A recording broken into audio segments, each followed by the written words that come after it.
நட்சத்திர ஆலயங்களுக்கு உங்கள் ஜென்ம நட்சத்திர நாளில் சென்று வழிபட்டு வர நன்மைகள் நடைபெறும்.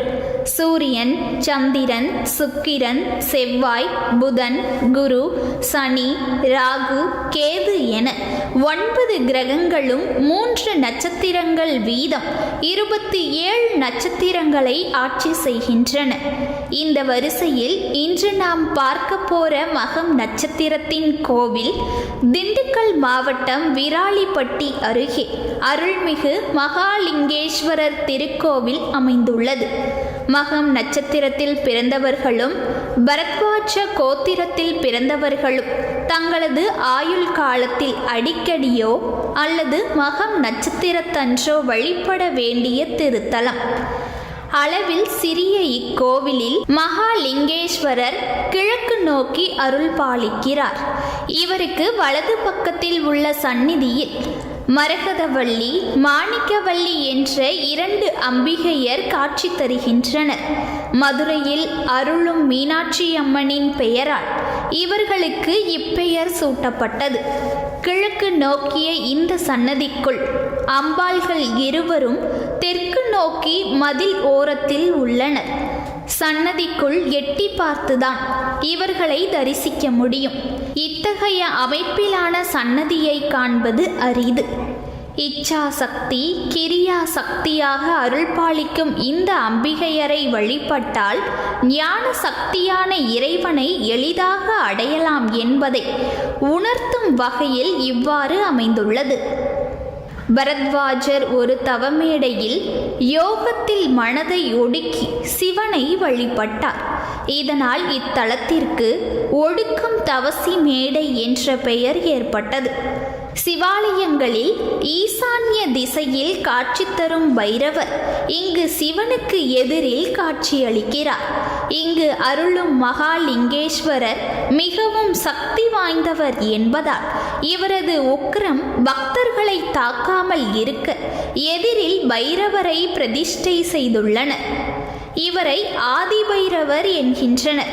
பைரவருக்கு பின்புறம் தலைக்கு மேலே சிறிய துளை ஒன்றுள்ளது. இங்கு வரும் பக்தர்கள் முதலில் இந்த துளை வழியாக சிவனை தரிசித்துவிட்டு பின்பு பைரவரை வணங்கி அதன் பின்பு கோயிலுக்குள் செல்கிறார்கள். சிவராத்திரியை ஒட்டி 30 நாட்களும் சூரிய ஒளி மூலவர் மீது படும். காலையில் சூரியனின் ஒளிக்கதிர்கள் சிவன் மீதும் மாலையில் பைரவர் மீதும் விழுவது சிறப்பு. பரத்வாஜர் மகம் நட்சத்திரத்தில் பிறந்தவர் என்பதால் மாதந்தோறும் மகம் நட்சத்திரத்தில் இங்கு சிறப்பு பூஜை நடக்கிறது. சீதையை மீட்டு அயோத்தி திரும்பிய ராமர் தேவகுருவின் புத்திரனான பரத்வாஜரை சந்தித்தார். அவரது உபசரிப்பை ஏற்றார். அவர்களுடன் ஆஞ்சநேயரும் வந்திருந்தார். அப்போது தனக்கு உதவிய ஆஞ்சநேயருக்கு மரியாதை செய்யும் விதமாக தனக்கு உணவு பரிமாறிய இலையின் நடுவில் ஒரு கோடு போட்டார். ஒரு பக்கத்தில் இருந்த உணவை அவரை உண்ணும்படி பணிந்தார். இந்த நிகழ்விற்கு பிறகுதான் வாழை இலையின் நடுவில் கோடு வந்ததாக கர்ண பரம்பரை கதை ஒன்று கூறுகிறது. இத்தகு சிறப்புமிக்க பரத்வாஜர் இத்தலத்து மகாலிங்கேஸ்வரரை வழிபட்டதாக தல புராணம் கூறுகிறது. மதுரையில் மீனாட்சியை பிரதிஷ்டை செய்த 5 முனிவர்களில் இவரும் ஒருவர். கோவில் முகப்பில் 2 பீடங்கள் உள்ளன. சிவனை தரிசிக்க வரும் அடியார்களின் பாதம் தன் மீது பட வேண்டும் என்பதற்காக பரத்வாஜர் இந்த நிலையில் இங்கு இருப்பதாக சொல்கிறார்கள். இவர் ஒரு தவமேடையில் யோகத்தில் மனதை ஒடுக்கி சிவனை வழிபட்டார். இதனால் இத்தலத்திற்கு ஒடுக்கும் தவசி மேடை என்ற பெயர் ஏற்பட்டது. பரத்வாஜர் மகம் நட்சத்திரத்தில் பிறந்தவர் என்பதால் மாதந்தோறும் மகம் நட்சத்திரத்தில் இங்கு சிறப்பு பூஜை நடக்கிறது. இந்த பூஜையில் பல ரிஷிகளும் மகான்களும் அரூபமாக கலந்து கொள்வதாக ஐதீகம். மகம் நட்சத்திரத்தில் பிறந்தவர்கள் பரத்வாஜரை குருவாக கொண்டு மகம், பஞ்சமி, சஷ்டி, ஏகாதசி, துவாதசி, பிரதோஷம், மாத சிவராத்திரி நாட்களில் இத்தல இறைவனுக்கு அபிஷேகம் ஆராதனை செய்து வழிபட்டால் வாழ்வில் நல்ல நிலையை அடைவார்கள் என்பது ஐதீகம். மூலம் நட்சத்திரம். உங்களின் நட்சத்திர ஆலயங்களுக்கு உங்கள் ஜென்ம நட்சத்திர நாளில் சென்று வழிபட்டு வர நன்மைகள் நடைபெறும். 9 கிரகங்களும் 3 நட்சத்திரங்கள் வீதம் 27 நட்சத்திரங்களை ஆட்சி செய்கின்றன. இன்று அந்த வரிசையில் நாம பார்க்க போற மூல நட்சத்திரத்தின் கோயில் திருவள்ளூர் மாவட்டம் மப்பேடு என்னும் இடத்தில் அருள்மிகு சிங்கீஸ்வரர் திருக்கோயில் அமைந்துள்ளது. பிரகாரத்தில் ஆஸ்தான விநாயகர், வள்ளி தெய்வானையுடன் முருகன், ஸ்ரீதேவி பூதேவி சமேத ஆதிகேசவ பெருமாள், வீரபாலீஸ்வரர், வீணை ஆஞ்சநேயர், காலபைரவர், சூரிய பகவான், சண்டிகேஸ்வரர் சன்னதிகள் உள்ளன. ராஜகோபுரம் தெற்கு திசை நோக்கி அமைந்துள்ளது. மூலவர் மற்றும் அம்பாள் கோபுரம் கிழக்கு திசை நோக்கி அமைந்துள்ளது. மூல நட்சத்திரக்காரர்கள் சோம்பல் என்பதே இல்லாமல் மிகவும் சுறுசுறுப்பாக செயல்படுவர். கல்வி கேள்விகளில் ஆர்வம் நிறைந்திருக்கும். பார்ப்பதற்கு லட்சணம் பொருந்தியவர்களாக இருக்கும் இவர்கள் உணவு விஷயத்தில் அக்கறை கொண்டவர்களாக இருப்பர். பழங்களை விருப்பத்தோடு புசிப்பர். உடல் வலிமையோடு திகழ்வர். சிவபெருமான் பஞ்ச சபைகளில் ஒன்றான திருவாலங்காட்டில் ஆனந்த தாண்டவம் ஆடிய போது சிங்கி என்ற நந்திதேவர் மிருதங்கம் வாசித்தார். அவ்வாறு இசைக்கும் போது தொழில் பக்தியில் ஆழ்ந்து கண்ணை மூடிவிட்டார். இதனால் சிவனின் நடனத்தை காண முடியாமல் போய்விட்டது. இசை ரசனையில் சிவ நடனத்தை காண முடியாமல் போனதால் அந்த ஆனந்த நர்த்தனத்தை காண வேண்டும் என்று சிவனிடம் விண்ணப்பித்தார். அவரது தொழில் பக்தியை பாராட்டிய சிவன் பூலோகத்தில் உள்ள மெய்ப்பேடு என்னும் தலத்திற்கு வருமாறு சொன்னார். நந்தி தேவரும் இங்கு சென்று அங்கிருந்த லிங்கத்திற்கு பூஜை செய்தார். அப்போது சிவபெருமான் அவர் முன் தோன்றி மீண்டும் நடனம் புரிந்தார். சிங்கி என்னும் நந்தி வணங்கிய தலம் என்பதால் இறைவனுக்கு சிங்கீஸ்வரர் என பெயர் பெற்றது. அம்பாள் நறுமணமிக்க மலருக்கு உரியவளாக இருப்பதால் புஷ்ப குஜாம்பாள் என்றும் பூமுலை நாயகி என்றும் அழைக்கப்படுகிறாள்.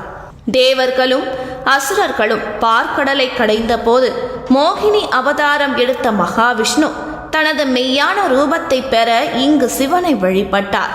இதனால் இந்த ஊர் ஆரம்ப காலத்தில் திருமால்பேடு என்றும் பின்னர் மெய்ப்பேடு என்றும் தற்போது மப்பேடு எனவும் அழைக்கப்படுகிறது. சிவன் சன்னதியின் முன் வீணை ஆஞ்சநேயர் சிலை உள்ளது. இசைத்துறையில் பிரகாசிக்க விரும்புவோர் இவரை வணங்கினால் சிறப்பாக படிப்பார்கள். ஆஞ்சநேயர் மூல நட்சத்திரத்தில் பிறந்தவர். கலைமகளாகிய சரஸ்வதிக்குரிய நட்சத்திரமும் மூலமே. இவள் ஒரு மூல நட்சத்திரத்தன்று ஆஞ்சநேயரின் நாவில் வெண்தாமரை தட்டினால் சிங்கதான பீச்சாட்சர சக்திகளை பொறித்தாள். இதனால் இவரது பேச்சு தெளிவானதாகவும் உயிர்களை காப்பாற்றும் விதத்திலும் சமயோசிதமாகவும் இருந்தது. சொல்லின் செல்வர் என்ற பட்டமும் கிடைத்தது.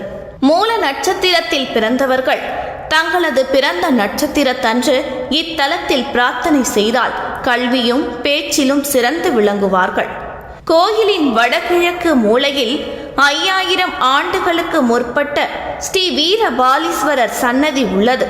கொடிமரத்தின் அருகில் உள்ள நந்தியையும் மூலவரையும் பிரதோஷ காலத்தில் ஒரே நேரத்தில் அதன் எதிரில் கீழே உள்ள நவ வியாகரண கல்லின் மீது ஏறி நின்று தரிசனம் செய்தால் எலும்பு சம்பந்தமான நோய்கள் குணமாகும் என்பது நம்பிக்கை.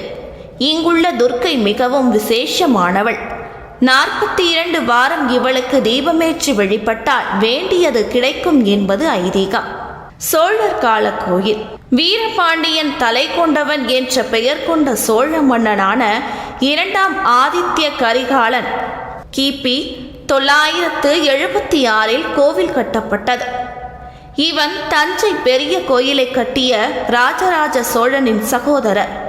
பின்னர் இதே கிராமத்தில் பிறந்த அரியநாத முதலியார் கிருஷ்ணதேவராயர் மதுரையை ஆண்ட காலத்தில் தலவாயாக இருந்ததால் அவர் தனது செல்வாக்கை பயன்படுத்தி கிபி 1501 கோவில் ராஜகோபுரம், மதில் சுவர் மற்றும் 16 கால் மண்டபத்தையும் கட்டி வைத்தார்.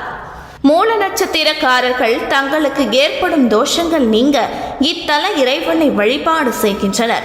இசைத்துறையில் பிரகாசிக்க விரும்புபவர்கள் இசை பயிற்சிகள் மேற்கொண்டு இறைவனை வழிபட்டால் பெரும் புகழ் கிடைக்கும். துர்க்கையம்மன் திருவடிகளில் மகிஷம் உருவம் உள்ளதால் செவ்வாய் வெள்ளி தோறும் ராகு காலத்தில் 42 வாரங்கள் எலுமிச்சை பழத்தில் நெய் தீபம் ஏற்றி வழிபட்டு வந்தால் திருமணம் மற்றும் குழந்தை பேறு கிடைக்கும். விசாகம் நட்சத்திரம். உங்களின் நட்சத்திர ஆலயங்களுக்கு உங்கள் ஜென்ம நட்சத்திர நாளில் சென்று வழிபட்டு வர நன்மைகள் நடைபெறும்.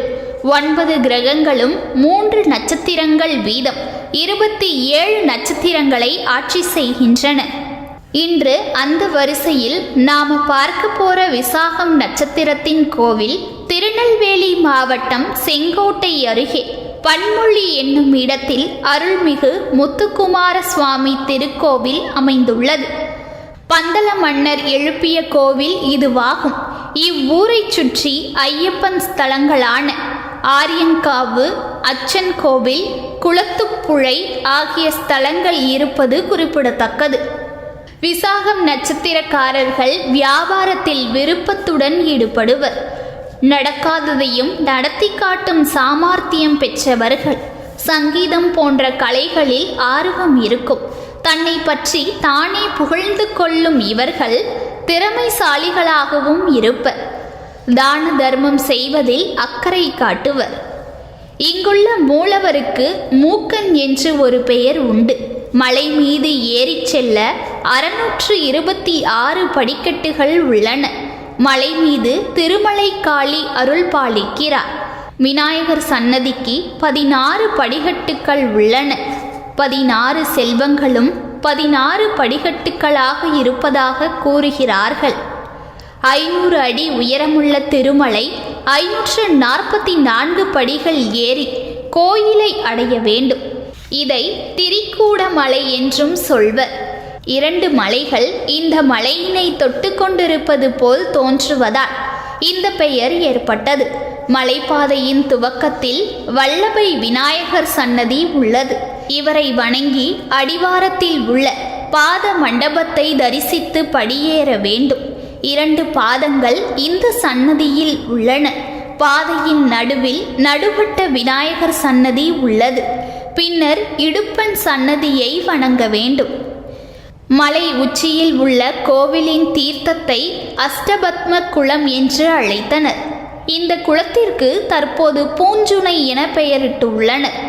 இங்கு இலக்கியங்களில் நாம் படித்த குவளை என்னும் மலர் இதில் பூத்தது. தினமும் ஒரு மலர்தான் இந்த குளத்தில் பூத்ததாம். அதை கரையில் இருந்த சப்த கன்னிமார் 7 முருகனை பூஜித்தனர். சப்த கன்னியர் சிலை சிவாலயங்களில் மட்டுமே இருக்கும். ஆனால் இது முருகன் தலமாக இருந்தாலும் இங்குள்ள தீர்த்த கரையிலும் சப்த கன்னியர் இருப்பது சிறப்பு. உமையவளின் 7 சக்திகளே சப்த கன்னியர் ஆவர். விசாக நட்சத்திரத்தில் பிறந்தவர்கள் இந்த கோவிலுக்கு வாழ்வில் ஒரு முறையாவது வந்து செல்ல வேண்டும். விசாகம், கார்த்திகை, உத்திரம் ஆகிய முருகனுக்குரிய நட்சத்திர நாட்களில் இம்மலையில் தங்கள் ஆதிக்கத்தை வெளிப்படுத்தும் ஓடவள்ளி, நலமூலிகை, திருமலை செடி ஆகிய மூலிகைகளும் வளர்ந்தன. திருமலை செடியின் வேரையும் தனகர்ஷண எந்திரத்தையும் இணைத்து ஒரு காலத்தில் பூஜை செய்திருக்கிறார்கள்.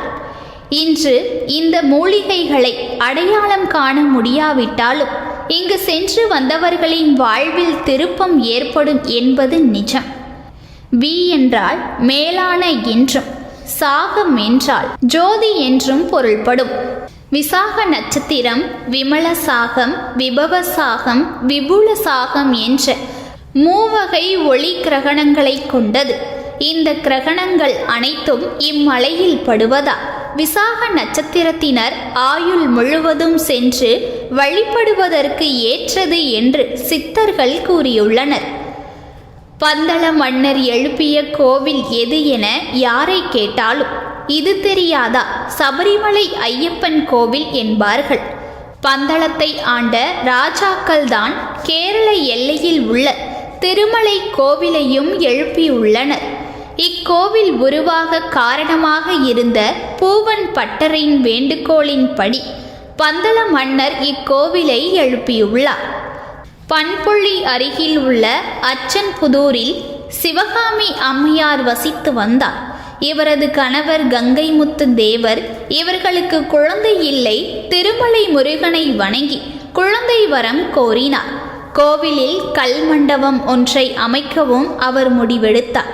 இதற்கான கற்களை அடிவாரத்தில் இருந்து வாழை மட்டையில் ஏற்றி மேலே இழுத்து செல்வார். அப்படிப்பட்ட வைராக்கியமான பக்தி அவருடையது. இவ்வளவு சேவை செய்தும் அவருக்கு பிள்ளை பாக்கியம் கிடைக்கவில்லை. தான் கட்டிய கல் மண்டபத்தில் வந்து தங்கிய வரதர் மஸ்தான் என்ற மகானிடம் தன் குறையை தெரிவித்தார். அந்த மகான் அவரிடம், இந்த திருமலை முருகனையே உன் குழந்தையாக ஏற்றுக்கொள் என்றதும் அவருக்கு அருகே தன் சொத்துக்களை எழுதி வைத்தார். மேலும் புளியரை என்ற கிராமத்தில் முருகனுக்கு சொந்தமாக இருந்த சொத்துக்களை அனுபவித்து வந்த சிலர் மீது திருவனந்தபுரம் ஹைகோர்ட்டில் வழக்கு தொடர்ந்து கல்வெட்டு ஆதாரங்களை காட்டி அவற்றை மீட்டு தன் பிள்ளையான முருகனுக்கே சேர்த்தார். இந்த கல்வெட்டின் நகல் படிவம் இப்போதும் உள்ளது. இந்த அம்மையார் முருகனுக்கே தொண்டு செய்து துறவு பூண்டதால் சிவகாமி பரதேசி அம்மையார் என்று அழைக்கப்பட்டார். மலை உச்சியில் ஒரு உச்சிப்பிள்ளையார் சன்னதி உள்ளது. இந்த சன்னதியில் 16 கல் படிகள் உள்ளன. இவரை சோடச விநாயகர் என்பர். 16 படிகள் ஏறி தரிசிப்பதால் இவரை வணங்குவோருக்கு 16 செல்வமும் கிடைக்கும் என்பது நம்பிக்கை. இக்கோவில் திருப்பணி காலத்தில் கல் தூண்களையும் உத்தரங்களையும் மலையின் மீது இழுத்து செல்ல யானைகள் பயன்படுத்தப்பட்டன. கனந்த பெரிய கயிர்கள் கிடைக்காத அக்காலத்தில் பனைநார் கயிறு மூலம் உத்தரங்கள் மேலே இழுக்கப்பட்டன. சில நேரத்தில் கட்டு அவிழ்ந்து தூண்கள் கீழே விழுவதுண்டு. தூண்கள் பயங்கர வேகத்துடன் கீழ்நோக்கி உருண்டு வரும். அப்போது இப்பகுதியில் வசித்த துறவியான சிவகாமி அம்மையார் என்பவர் தன் உயிரையும் பொருட்படுத்தாது முருகா என கூறிக்கொண்டே தன் தலையை கொடுத்து தடுத்து நிறுத்துவாராம். மறுபடியும் அந்த தூண்கள் மேலே இழுக்கப்படும் வரை தன் தலையால் தாங்கியபடி இருப்பாராம். இப்படி அற்புத சாதனையை நிகழ்த்தும் சக்தியை முருகப்பெருமான் அவருக்கு அருளியிருந்தார். மேலும் வாழை மட்டைகளில் செங்கல் ஏற்றிக்கொண்டு மலை உச்சிக்கு இழுத்து சென்று திருப்பணிக்கு உதவியுள்ளார். இவருக்கு இக்கோவிலில் சிலை இருக்கிறது. இக்கோவிலின் அர்ச்சகர் பூவன் பட்டார் கோட்டை திரடு சென்று முருகப்பெருமான் சுட்டிக்காட்டிய இடத்தை அகழ்ந்த போது முருகன் சிலைக்கு மூக்கில் கடப்பாறை பட்டு சிறு துளி உடைந்து விட்டது. அந்த உடைச்சல் கூட பார்ப்பதற்கு அழகாக இருந்தது. கிராமப்புறத்து மக்கள் இதை பார்த்து முருகன் என்பதற்கு பதிலாக மூக்கன் என்ற செல்ல பெயரை சுவாமிக்கு வைத்து விட்டார்கள். நெல்லை மாவட்ட கிராமப்புறங்களில் குழந்தைகளுக்கு மூக்கன், மூக்காயி, மூக்கம்பாள் என்ற பெயர்கள் சூட்டப்படும். இது திருமலை முருகனின் பெயர்தான். மேலும் குழந்தை பிறந்து தொடர்ந்து இறந்து கொண்டே இருந்ததால் மூக்கு குத்தி மூக்கன் என பெயரிடுவதாக வேண்டிக் கொண்டார். அந்த குழந்தை பிழைத்து கொள்ளும் என்பது நீண்ட கால நம்பிக்கை. ஆண் குழந்தைகளும் 15 வயது வரை கூட மூக்கு குத்தியிருப்பதை இப்பகுதியில் காண முடியும். 2 குழந்தைகள் தவறி 3வது பிறக்கும் குழந்தைக்கு இந்த சடங்கை செய்வது மரபாக உள்ளது. ஒரு காலத்தில் திருமலை கோவிலில் ஒரு வேல் மட்டுமே இருந்தது. பூவன் பட்டார் என்ற அர்ச்சகர் வேலுக்கு பூஜை செய்து வந்தார். ஒரு நாள் நண்பகல் பூஜையை முடித்துவிட்டு ஓய்வுக்காக ஒரு புளிய மரத்தடியில் படுத்திருந்தார். அப்போது முருகப்பெருமான் கனவில் எழுந்தருளி, பட்டரே, இந்த மலை எனக்கு சொந்தமானது. நான் இங்கிருந்து சற்று தொலைவில் உள்ள கோட்டை திரடு என்ற இடத்தில் சிலை வடிவில் இருக்கிறேன். நீர் அங்கு சென்று எறும்புகள் சாறை சாறையாக செல்லும் ஒரு குழியை தோண்டி பாரும். அதற்குள் சிலை இருக்கும். அதை எடுத்து வந்து இந்த மலையில் பிரதிஷ்டை செய்து வழிபட வேண்டும் என்றார். அதன்படியே அரசருக்கு தகவல் தெரிவித்த பூவன் பட்டார் முருகன் சிலையை எடுத்து வந்து பிரதிஷ்டை செய்தார். பந்தளத்தை ஆண்ட ராஜாக்கள் தான் கேரள எல்லையில் உள்ள திருமலை கோவிலையும் எழுப்பினர். இக்கோவிலுக்கு ஏற 623 படிகள் உள்ளன. அவை அனைத்தும் ஸ்கந்த கேஷ்ட பித்ருக்கள் உரையும் தேவ படிக்கட்டுக்கள். எனவே இங்கு முன்னோருக்கு தர்ப்பணம் செய்தால் நமது சன்னதி தழைக்கும் என்பது ஐதீகம். சிவகாமி பரதேசி என்ற அம்மையார் இங்கு மண்டபம் எழுப்ப கற்களை கீழிருந்தே வாழை மட்டையில் கொஞ்சம் கொஞ்சமாக ஏற்றி அதை மலையில் இழுத்து கொண்டே சென்று சேர்த்தார் என்பது சிறப்பம்சம்.